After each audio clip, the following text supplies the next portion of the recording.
Bonjour Candice. Bonjour. Est-ce que tu peux te présenter en quelques mots, nous dire qui tu es?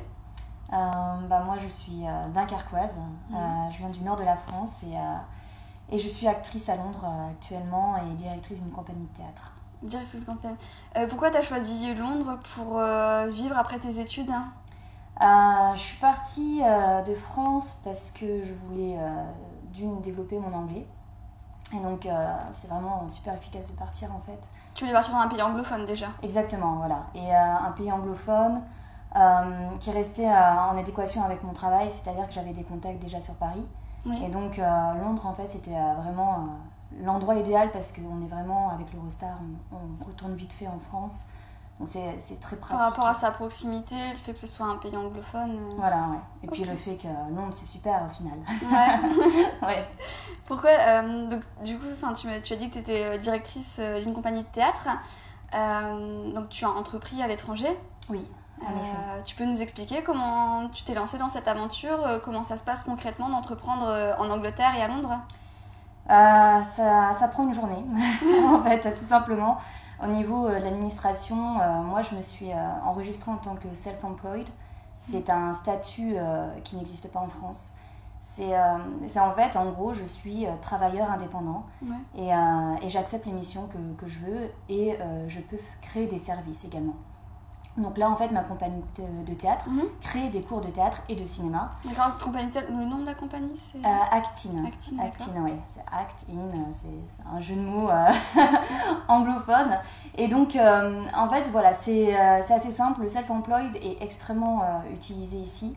Et ça permet de travailler facilement. C'est un peu comme le statut d'auto-entrepreneur en France, je sais pas si tu... Un petit peu, voilà, ouais. Exactement. C'est un petit peu... après, au niveau des taxes, au niveau administratif, on est un peu plus libre. Oui. Voilà, c'est un peu ça, mais simplement, voilà, on est plus libre dans les missions qu'on accepte. Et la preuve, en fait, on peut s'enregistrer en tant que self-employed. Et si... sa compagnie, son entreprise se développe, là on change de statut, je sais plus le nom, c'est LTD. Voilà, on change en fait de statut et donc en fait on augmente et donc les taxes on change également. Donc en fait le self-employed c'est vraiment un moyen d'entreprendre facilement, rapidement et de se développer, de se développer facilement à Londres. Ok. Donc au niveau des cours, donc tu donnes des cours de théâtre pour les Anglais, mais aussi tu m'as dit pour les Français. Oui, je donne des cours de théâtre, je donne des cours de théâtre en français pour les expatriés français ici à Londres. Tu fais ça depuis combien de temps? Ça fait 2 ans.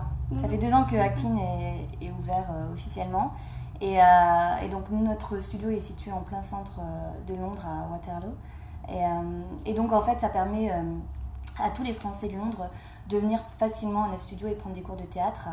Je donne aussi également des cours d'anglais, des cours de théâtre en anglais, ce qui permet justement à des personnes comme des Espagnols, des Italiens, de venir, d'essayer leur anglais en toute simplicité, sans stress. C'est vrai que c'est pas mal aussi quand on arrive à l'étranger, on connaît pas encore grand monde, de pouvoir... rencontrer d'autres étrangers aussi qui vivent dans la même ville.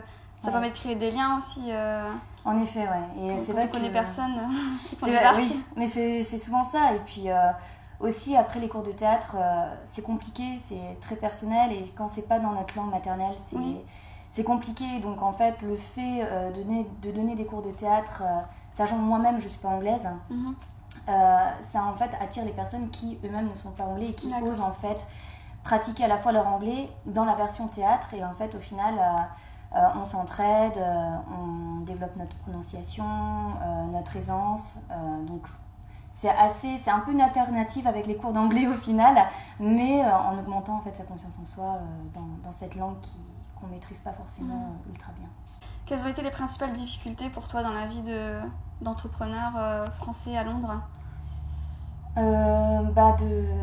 De connaître un peu l'administration anglaise, parce que quand on regarde le site du gouvernement britannique, il est extrêmement compliqué dans le sens où c'est un peu un labyrinthe. Comment t'as fait du coup? Du coup, en fait, il y a des personnes, des entreprises françaises qui nous aident en fait à ouvrir en fait notre statut, à nous expliquer comment déclarer nos taxes. Donc il y a une sorte de petite entraide dans la communauté française et des entreprises alternatives qui justement aident les personnes à créer leur entreprise.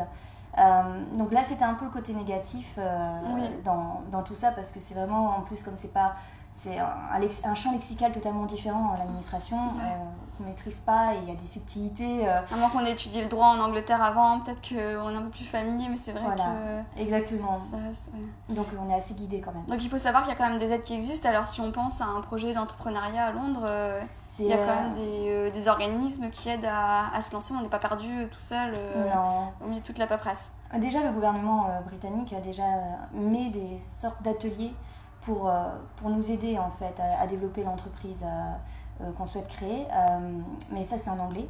Donc on peut tout à fait y aller, et c'est gratuit. Après il y a des entreprises françaises basées à Londres qui nous aident. Là ils demandent ils ont un tarif, une rémunération, ils demandent rémunération, mais c'est accessible encore. Donc voilà, on est quand même guidé, et en plus il y a aussi des groupes sur Facebook, il y a des groupes dans les réseaux sociaux d'entrepreneurs français à Londres, et on se donne quelques astuces également comme ça pour nous aider. Et tu donnerais quel conseil dans ce cas à un Français qui a envie d'entreprendre en Angleterre ? De savoir exactement quoi entreprendre, donc est-ce qu'il faut avoir des investisseurs ou pas. S'il n'y a pas besoin d'investisseurs, en une journée on ouvre en fait son statut de self-employed, et vraiment de se lancer à fond à 100%. Mais après, plus concrètement, quand qu'on a créé le statut et qu'on entreprend, tu aurais des conseils dans ce cas à donner? La communication. La communication. On peut avoir... pas rester seul dans son coin. Voilà, exactement. Parce qu'en fait, on peut avoir le meilleur business, on veut développer un super business. Si les gens ne sont pas au courant, ça ne va pas marcher. Donc ici, je trouve qu'à Londres, le côté communication, networking est extrêmement important. Il y a beaucoup de réunions de networking francophones et anglophones à Londres. On les retrouve comment, ces réunions ? C'est sur les réseaux sociaux. Et ils ont, sur les groupes dont tu parlais tout à l'heure. Exactement, il y a des sites internet où justement ils font des apéros entrepreneuriales. Donc c'est hyper intéressant d'y aller, surtout qu'il y a une super dynamique autour de ça. Donc c'est vraiment super. Donc il faut vraiment y aller, bouger, aller démarcher les gens. Il ne faut pas envoyer d'emails parce que... Enfin, c'est bien, mais on a beaucoup moins de chances d'avoir des contacts avec les gens. Donc il faut aller se déplacer, aller aux événements, aller directement voir les compagnies qui nous intéressent, aller voir les journalistes, parce que les journalistes français à Londres aiment ça en fait, aiment avoir des nouveaux articles, aiment avoir de nouvelles choses à raconter. Donc il faut se déplacer directement, il ne faut pas rester à envoyer le mail... Voilà, on va envoyer le mail si quelques jours après on n'a pas de réponse, il faut aller directement et on a 2 fois plus de chances d'avoir des retours.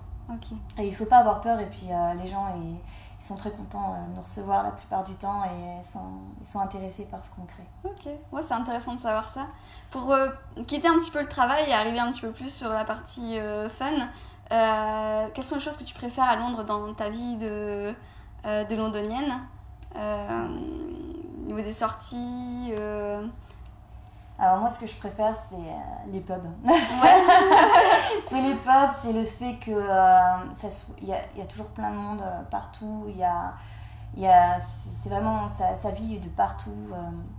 C'est vraiment incroyable. La vie nocturne. La vie nocturne à Londres est waouh, quoi. Ça n'arrête pas. C'est une ville qui dort jamais. Et en fait, quoi qu'on fasse, où qu'on aille, il y a toujours du monde, il y a toujours une bonne ambiance. Donc ça, ce côté-là où en fait on peut décompresser facilement. Et aussi le fait qu'il y a différents quartiers, donc il y a différents types de quartiers à Londres.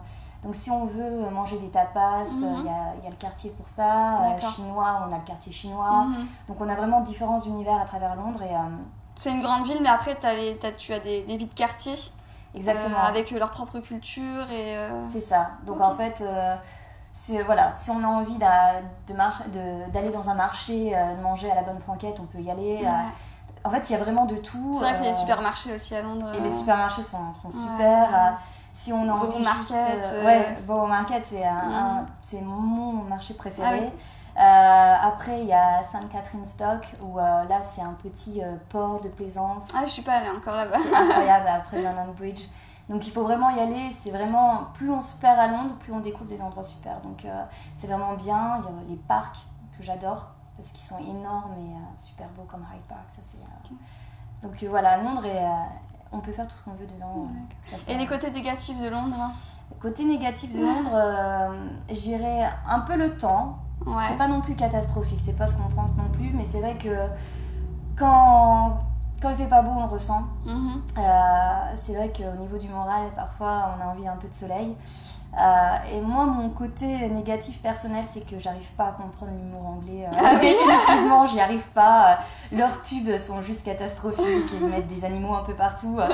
Enfin bref, en tout cas, ils me font marrer. Mais il y a un décalage culturel quand même que tu ressens.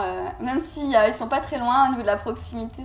C'est pas possible. C'est pas possible. Au bout de 5 ans, j'y arrive toujours pas. Ah oui. Donc, comme ça, on est prévenus. Voilà. Après, si quelqu'un arrive, il faut qu'on m'explique. Mais donc voilà, c'est un peu ça. Ouais, super. Et quels sont tes projets un petit peu pour le futur en tant qu'actrice et chef d'entreprise? Bah moi là, ça fait 2 ans que j'ai ouvert Acting Théâtre. Ça s'est super bien lancé.